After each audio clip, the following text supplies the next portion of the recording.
Welcome to The Eighth Voice, where we go behind the story and beyond the spotlight. I'm Steve George Makris. I'm glad you're here. So I'm sitting with Jack Stone. So Jack, it was a great dinner and, a lot of synchronicities and other interesting people. But look, I didn't get a chance. I mean, for the viewers that want to know a little bit more about Jack Stone and, your history and who you are, tell us a little bit about where you were born, how you sort of basically got into the industry that you're in. Just, just go through most of the things that, people want to know, because I just feel that there's so many layers to you that, we didn't get an opportunity to really explore them. So, yeah, just tell us a little bit more. Sure. I was born in Melbourne in 1989 to a mother and a father. And at the age of 1, I was shipped up to the ACT, where my father was following career opportunities in political journalism. So my dad was working out of Parliament House, while my mum was a homekeeper, taking care of 3 kids. I've got an older brother and an older sister, 4 and 5 years respectively. They kind of became my mentors through my early years as a young boy. Canberra was a great place to grow up, very safe, very localised, lots of, you knew your neighbours, you could climb over your fences. So very early on in my life I was exposed to adventure and boundless opportunity. So I remember as a young boy jumping over my neighbours' fences and walking through people's backyards without authority or without permission. Really was the era through the 90s of safe living in Australia. So I really feel blessed to have grown up in that era. I think kind of the last of that was then. So I would light little fires in the bush, I would make dirt tracks on my bike, I would go out and explore what Canberra had to offer as a pre-teen. But at the age of 14, after going through 2 different schools in Canberra, I was shipped up to Brisbane when my parents separated at the age of 14. So my father stayed behind to follow on his path, his career path in political journalism, and my mother, who was then a solicitor, came up to Brisbane to bring her family, her 2 sons and her daughter. And we started a new life in Brisbane at the age of 14. So as soon as we arrived, day 2 in Brisbane, I was shipped off to a private boys' school that was authoritarian and very strict, which I, of course, rebelled against, being the free-spirited young child that I was. And I had 4 years or 5 years in high school of essentially just difficulty. Every year I faced new difficulties. One, because I wasn't the same age as the people that I was being raised with through school, that I was in the same grade as, but because I never really felt in place. When you're a young boy, especially through a young child, especially through those formative years between what now I've read to be about 11 or 12 years old through to 15 or 16, they're really those core, quite fundamental years of development. 100%. And at the age of 14, having moved up here, I just pushed back against the world, and essentially the world pushed back against me, I felt. So I struggled through my high school years to form strong friendships, solid bonds, and really found it quite difficult to attach myself to an identity or to a passion or an interest through those older teenage years. And then when I was in grade 12, I was one of the few people at my school who was 18. So I started working in bars, I started working in clubs, just at the bottom level of hospitality. And I started to understand what relationship building could do when you do form even superficial relationships, what that can do to your confidence, what that can do to your sphere of network, what that can do to see you progress. So by the end of grade 12, I had somewhat failed school by scoring, 80% in my end of year exams, which is classified as somewhat of a dud result. Really? Yeah. but more so over everything, I had developed social skills, finally, because I was able to see what the world really was. So here I was working in the nightlife scene here in Brisbane, hanging out with my siblings, you know, in the Fortitude Valley on the clubbing nights, Friday, Saturday. I'd go from school right into work on a Friday night, and I saw the power of community. Weirdly enough, I saw these groups of people who would go out and celebrate their week together. And I'd never seen that before. I'd never really been exposed so much so to the power of friendships and the power of camaraderie. And yeah, you saw some pretty hard, dirty, dangerous things happen, but I gravitated myself to those people who were doing things on their own and crafting their own path. So creatives. I started to surround myself with creatives. And then halfway through being 18, I realised that I needed to get out of Australia. So essentially just before my 19th birthday in 2008, I shipped myself off to California and started working for a summer camp. Yeah. And that summer camp lasted 2 summers for me, and I got to meet some really great people, my fellow camp counsellors, but you know, the kids as well. I was taking care of Arnold Schwarzenegger's son. I was taking care of Bruce Willis's daughter. I was taking care of all these kids that I'd read about and seen on the news and seen on forums and blogs and the early times of social media. I was taking care of these families, these kids from these families. And I realised we're all equal. We're all one. We're all actually the same person. Sorry, that is so powerful. That is really powerful. And through those connections of my summer camp counsellors, I got introduced to a network of other people, which saw me land in Mexico, where I had my first truly humbling experience. And I saw opportunity in people because I'd always felt oppressed. Even though I had every opportunity under the sun in my upbringing, I always felt like society was against me. I always felt like I wasn't capable. I was never endorsed. I wasn't really told all that often that I was good at things or capable of this, and that was school, that was partly at home. But my family was very supportive and loved me, but I think it was really that schooling that just pushed me down. That external. Where you needed that validation, not for ego, but just for you as a human being, as Jack, just to tell you that, you know what, I'm okay. I'm me, I'm on the right path. And when you don't get that, it's bloody hard. Yeah, and societal validation is important in those years of, 16 to 22, I think, when as a male, your kind of brain, your frontal cortex is forming, your risk and decision-making capabilities are really developing. Yeah. We take a lot of risk before the age of 25 as boys. Stupid risks like jumping in the canals in the middle of Paris and not knowing what's beneath the surface just to impress a group of people. Yeah. But then, through my 4 years of travelling from 18 to 21, I built a network of people around the world who I still keep in touch with today, who helped me see the light beyond, the day-to-day. Like really people who were living for more than just to pay a wage or they're present, they're living in the moment. Absolutely, living in the moment. And coming back to Australia after those 4 years of travelling, I just knew that there was something missing for me here. Coming back after 4 years to Brisbane and seeing Brisbane developing into this future global city, this was in early 2012. Yeah, that would have been... That was like there were cranes growing up and buildings being built and restaurants being opened. And there was no house-lift wharves and no James Street. So you were right at that... Cusp where it was just starting to...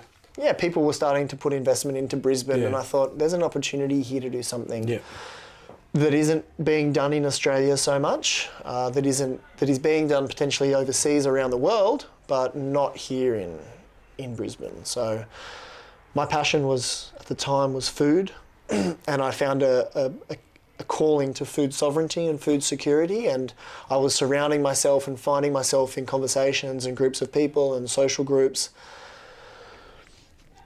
that were talking about these things, that were talking about the importance of growing food and the importance of getting local food into restaurants and this, that, the other. So, you know, a bit of background in hospitality mixed with this recipe of surrounding myself with farmers and farmers advocates and politicians who were talking about this. That this. really connected you. Absolutely. And set me on this path to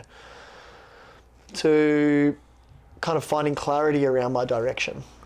Mate, that's amazing. Look, I think your journey is absolutely brilliant. Like, I mean, there's things that you say, and I think I actually resonate with a lot of the stuff. I mean, on a personal level, but in a completely different way. And I can see just from, you know, in the short time that I've known you, basically from the 7th seat today, like I get a good sort of, it's like when you meet someone that you're on that same vibe, you sort of get to feel them, and I could see that you've had a journey, and I can see that the work you're doing now is more than, it's not about, I mean, obviously, you know, it's about making money and having a living, but, you know, there's a real purpose behind what you're doing, and I'm getting the feeling that this is not even the beginning of where you're going. This is just one little part of Jack Stone's, you know, climb to where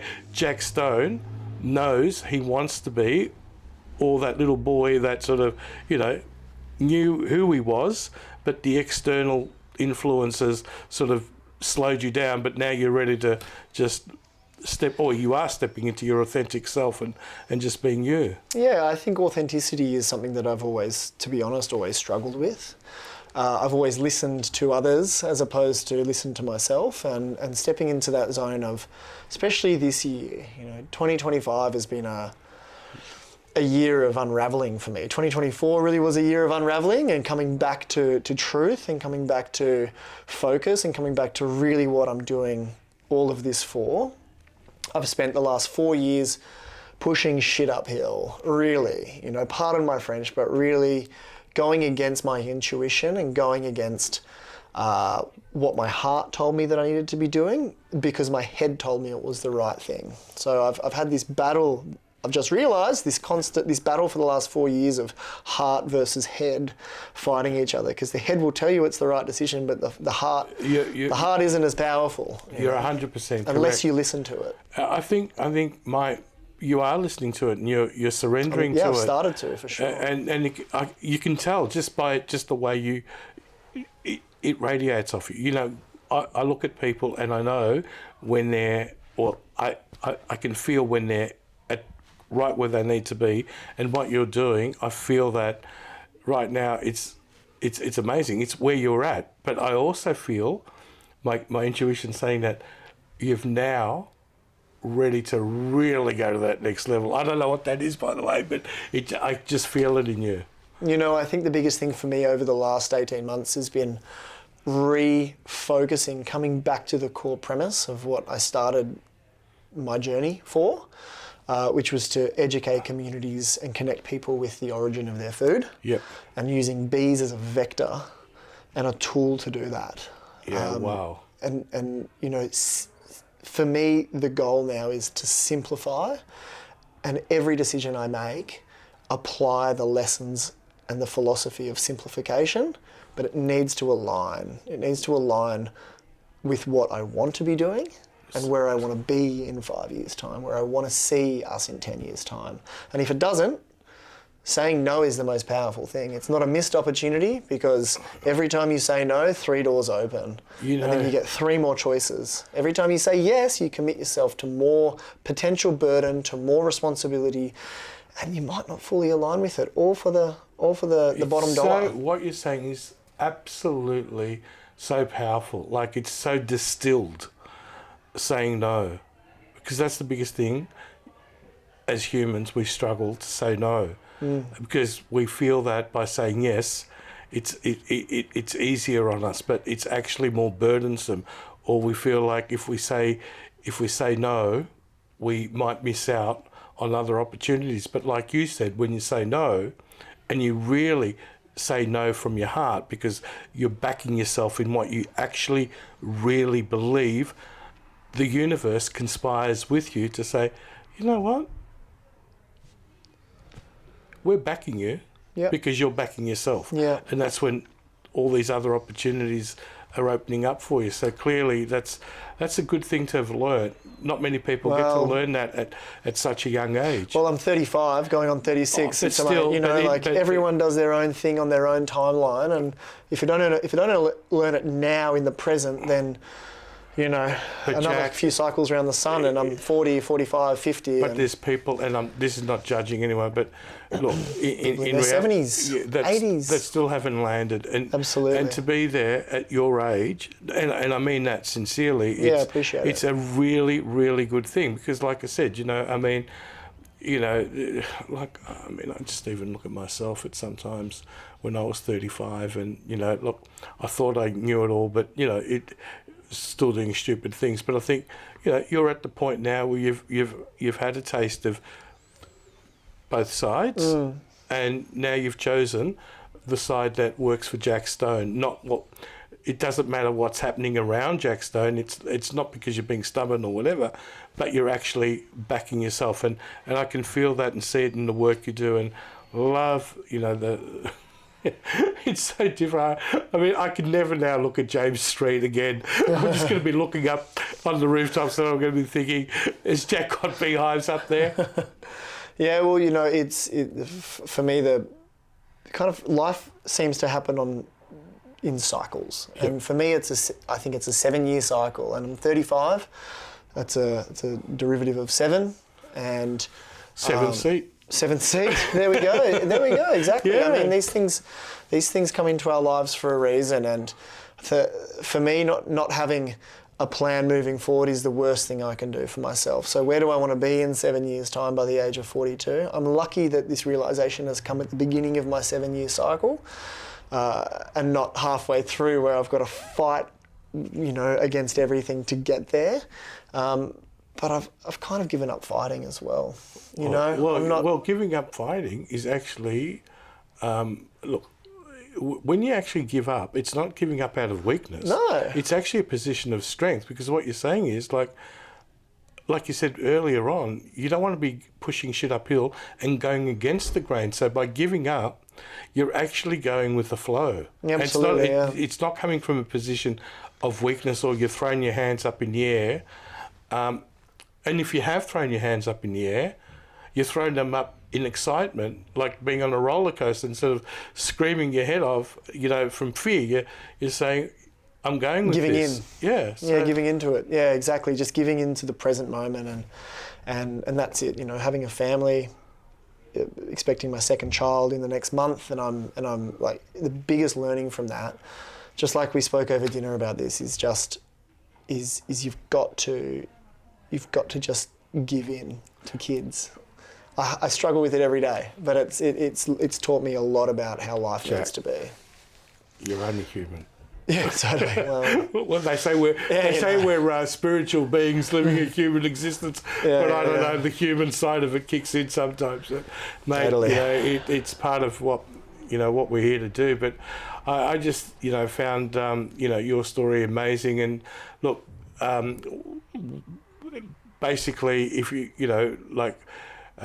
people can listen into this podcast on the 8th Voice, and what I'd like to do at some point is maybe do a bit of a Q&A where the audience could at some point you can jump on and people can ask you some questions, because look, I'm sure there's a lot of people that will be really inspired with your story, and like I said, I believe Jack Stone is just ready to really start doing what he's going to do, and like you said, your plans, sometimes you can have a plan, but you just don't know which way it's going to go. So when you went over to, say, California, you went for one reason and then it sort of pivoted you out there. So Absolutely. who knows what's around the corner? Never know what opportunity you're going to get given and whether you're going to say yes or no to it. But if you do say yes, then it's sometimes for the right reason. If you say no, then it's more so for the right reason. I think you're going to be saying yes when you really feel it's a yes, and you're going to be saying a lot of no's when it doesn't feel right for you, and you're not going to have any issue with it. Well, that's the goal. Even with temptation, and sometimes, you know, temptation can come in different, you know, guises. So Just like on the beach in Mexico. exactly. Jack, thank you so much, mate. Look, I mean, it's been absolutely brilliant, and you know, really enjoyed your company today and the synchronicities with everyone. So, yeah. Appreciate the opportunity. Thank you so much, mate. Cheers. Thank you. Really appreciate it. Keep in touch.